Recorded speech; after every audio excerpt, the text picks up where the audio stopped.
दिल दहलाने वाले हत्याकांड के बाद आरोपी साहिल शुक्ला और मुस्कान रस्तोगी के दिन अब जेल में कट रहे हैं। बताया गया है कि जेल में भी वो नशे के लिए तड़प रहे हैं।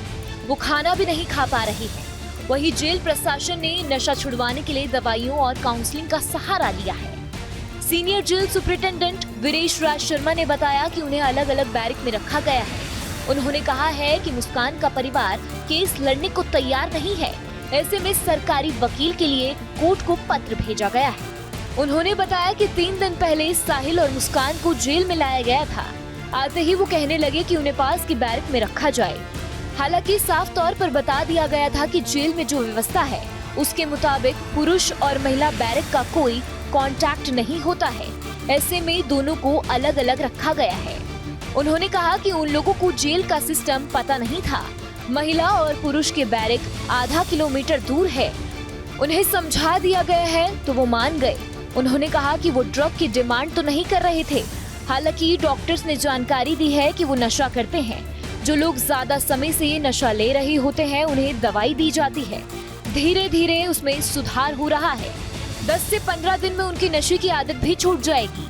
उन्होंने कहा कि साहिल ने अभी तक सरकारी वकील को लेकर कोई निर्णय नहीं लिया है। उसका कहना था कि घर वाले केस लड़ेंगे और अगर नहीं लड़ेंगे तो बता दिया जाएगा। देखिए 3 दिन पहले आए थे। आने वाले समय पे उन्होंने कहा था हमको साथ या पास वाली बैरक में रखा जाए, तो उनको बता दिया गया कि जेल में जो व्यवस्था है उसमें पुरुष और महिला बैरक का आपस में कॉन्टेक्ट ही नहीं होता, बिल्कुल पृथक होती हैं, तो दोनों को पृथक रूप से रखा गया है। नंबर 1। नंबर 2, चूँकि ये जो भी कोई भी बंदी आता है उसको हम स्वास्थ्य परीक्षण कराते हैं।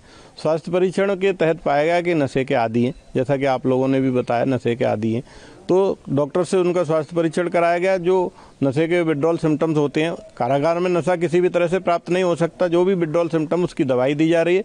नशा मुक्ति केंद्र के माध्यम से उनका इलाज किया जा रहा है, काउंसलिंग की जा रही है, योग मेडिटेशन ध्यान में उनको हम लोग लगा रहे हैं। हमारा प्रयास ये है कि आम बंदी उनसे दूर रहें, बार बार उनके केस के बारे में न पूछें।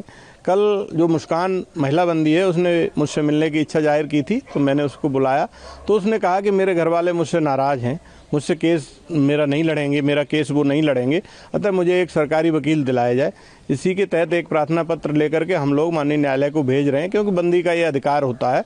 यदि कोई बंदी कारागार में निरुद्ध है और उसके पास निजी अधिवक्ता नहीं है तो हम उसे सरकारी वकील दिलवाते हैं। इसके तहत हम कार्रवाई कर रहे हैं। बता दें कि मुस्कान के माता पिता ने पहले कहा था कि सौरभ अच्छा पति था, लेकिन उनकी बेटी गलत थी। सौरभ मर्चेंट नेवी में अधिकारी थे। पिछले 2 साल से वह लंदन में थे। रिपोर्ट्स के मुताबिक लंदन से वापस आने के बाद उन्हें मुस्कान और साहिल के अफेयर के बारे में पता चल गया था। इसके बाद मुस्कान और साहिल ने मिलकर उनकी हत्या का प्लान बना डाला। मुस्कान ने सौरभ की हत्या कर शव के टुकड़े ड्रम में छुपा दिए और खुद साहिल के साथ घूमने शिमला चली गई। लगभग 13 दिन बाद पता चला कि ड्रम में सौरभ की लाश है। इसके बाद मुस्कान और साहिल को गिरफ्तार कर लिया गया। न्यूज नेशन अब व्हाट्सएप पर खबरों के ताजा अपडेट के लिए न्यूज नेशन के इस QR कोड को स्कैन करें।